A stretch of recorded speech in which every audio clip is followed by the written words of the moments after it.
गले का कैंसर था। पानी भी भीतर जाना मुश्किल हो गया, भोजन भी जाना मुश्किल हो गया। 2 मिनट की ये कहानी रोंगटे खड़े कर देगी।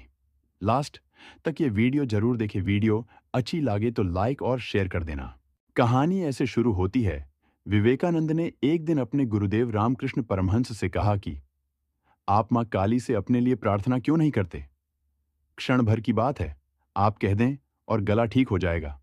तो रामकृष्ण हंसते रहते, कुछ बोलते नहीं। एक दिन बहुत आग्रह किया तो रामकृष्ण परमहंस ने कहा, तू समझता नहीं है रे नरेंद्र, जो अपना किया है उसका निपटारा कर लेना जरूरी है, नहीं तो उसके निपटारे के लिए फिर से आना पड़ेगा। तो जो हो रहा है उसे हो जाने देना उचित है, उसमें कोई भी बाधा डालनी उचित नहीं है।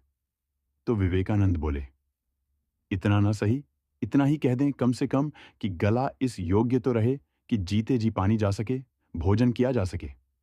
हमें बड़ा असह्य कष्ट होता है आपकी यह दशा देखकर। तो रामकृष्ण परमहंस बोले, आज मैं कहूंगा। जब सुबह वे उठे तो जोर जोर से हंसने लगे और बोले, आज तो बड़ा मजा आया। तू कहता था ना, मां से कह दो। मैंने कहा मां से, तो मां बोली, इसी गले से क्या कोई ठेका ले रखा है? दूसरों के गलों से भोजन करने में तुझे क्या तकलीफ है? हंसते हुए रामकृष्ण बोले, तेरी बातों में आकर मुझे भी बुद्धू बनना पड़ा। नाहक, तू मेरे पीछे पड़ा था ना, और यह बात सच है। जाहिर है इसी गले का क्या ठेका है।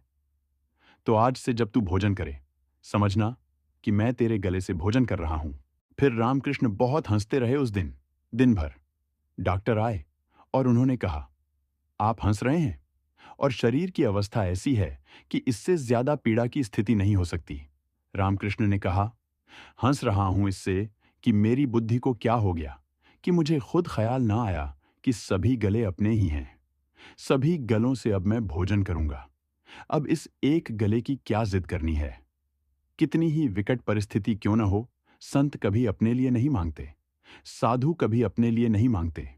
जो अपने लिए मांगा तो उनका संतत्व खत्म हो जाता है। रंक को राजा और राजा को रंक बना देते हैं, लेकिन खुद भिक्षुक बने रहते हैं।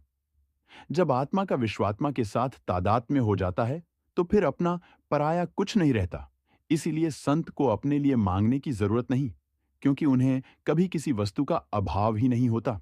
यह प्रसंग हमें सिखाता है कि जीवन में आने वाले कष्ट हमारे पूर्व कर्मों का ही परिणाम होते हैं। उनसे भागने या किसी चमत्कार की अपेक्षा करने के बजाय उन्हें धैर्यपूर्वक स्वीकारना और अपने कर्तव्यों पर ध्यान देना। जय मां काली, जय श्री कृष्ण, जय गोविंदा।